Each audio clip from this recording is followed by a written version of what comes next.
മിഥുനം രാശി.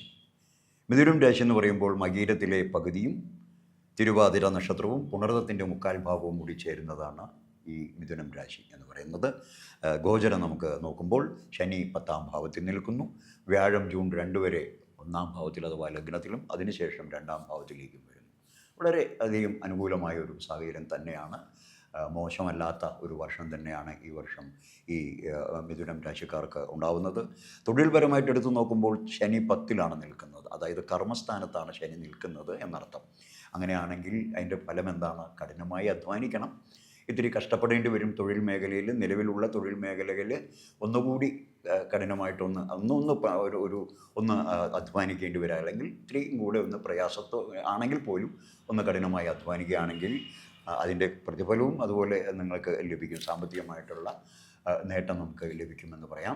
ധനപരമായിട്ടുള്ള വരുമാനവും വ്യാഴം 2ലാണ് നിൽക്കുന്നത്, അതിനുശേഷം 3ാം ഭാവത്തിലേക്ക് വരുന്നു. അതുകൊണ്ട് തന്നെ ധനപരമായിട്ടുള്ള ഒരു മെച്ചം, അതായത് ഈ കഠിനമായി അധ്വാനിക്കുമ്പോൾ തൊഴിൽ മേഖലയിൽ അത്രമാത്രം നമ്മുടെ പരിശ്രമം എത്രമാത്രം കൊടുക്കുന്നുവോ അത്രമാത്രം പ്രതിഫലം നമുക്ക് ലഭിക്കുമെന്ന് പറഞ്ഞു.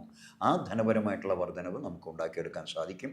അതുപോലെ വ്യക്തിബന്ധങ്ങൾ, കുടുംബ ബന്ധങ്ങളൊക്കെ നിലനിർത്തി കൊണ്ടുപോകാൻ സാധിക്കുന്നൊരു വർഷമാണ്.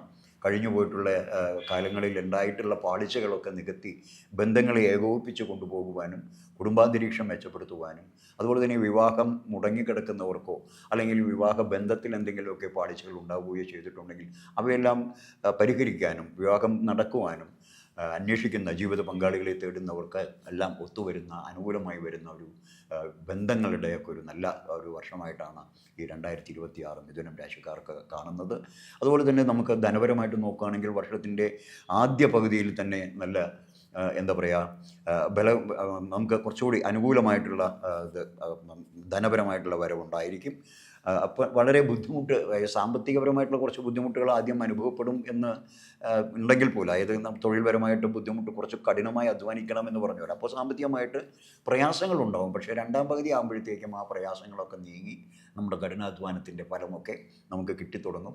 സഹപ്രവർത്തകരിൽ നിന്നും അതുപോലെ തന്നെ എന്തെങ്കിലും തൊഴിൽ സംരംഭങ്ങൾ സ്വന്തമായി തുടങ്ങുന്നവർക്കോ അല്ലെങ്കിൽ തുടങ്ങി കഴിഞ്ഞിട്ടുള്ളവർക്കോ ഒക്കെ അതിൽ നിന്നൊരു മെച്ചം, ശുഭകരമായ ഒരു പ്രതീക്ഷ ധനപരമായിട്ട് നമുക്ക് ഉണ്ടാക്കിയെടുക്കാൻ സാധിക്കും.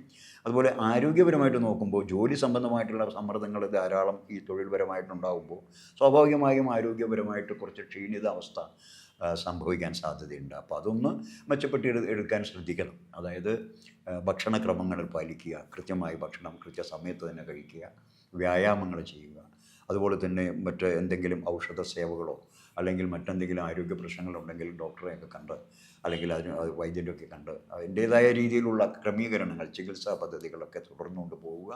കൃത്യമായ ആരോഗ്യ പരിപാലനം നടത്തേണ്ട ഒരു വർഷം കൂടിയാണ്. എന്തുകൊണ്ടും ഗുണകരമായിട്ടുള്ള, അതായത് ഏകദേശം നമുക്ക് നമ്മുടെ ഈ വർഷത്തിൽ ഗുണഫലങ്ങളെല്ലാം തന്നെ ഒരു 70% കൂടുതലും അനുഭവിക്കാനുള്ള യോഗം കാണുന്നുണ്ട്. പ്രത്യേകിച്ച് എടുത്തു പറയാനുള്ളത് ഈശ്വര പ്രാർത്ഥന, അത് മുടക്കരുത്. കാരണം എന്തൊക്കെയാണെങ്കിലും നമ്മളെയൊക്കെ നയിക്കുന്ന അദൃശ്യപരമായ ഒരു ശക്തിവിശേഷം നമുക്ക് മുമ്പിലുണ്ട്, നമ്മളെ ലീഡ് ചെയ്യുന്നുണ്ട്. അപ്പോൾ അതിനെ ഒന്ന് പ്രാർത്ഥിക്കുകയും മാനിക്കുകയും ദർശിക്കുകയും ഒക്കെ ചെയ്യുക. നമ്മുടെ ഉള്ളിലേക്ക് ഇറങ്ങിച്ചെന്ന് നമ്മൾ ആരാണ്, നമ്മളെന്താണ്, ഇതൊക്കെ ഒന്ന് കൃത്യമായൊരു ബോധ്യമുണ്ടാക്കിയെടുക്കാൻ കഴിഞ്ഞാൽ തന്നെ ഏകദേശം എല്ലാ പ്രശ്നങ്ങൾക്കും ഒരു പരിഹാരം കാണാൻ നമുക്ക് സാധിക്കും. എന്തുകൊണ്ടും വളരെ മെച്ചപ്പെട്ട ഒരു വർഷമാണ് മിഥുനം രാശിക്കാർക്ക്. നല്ലൊരു പുതുവർഷം നേരുകയാണ്. നമസ്കാരം.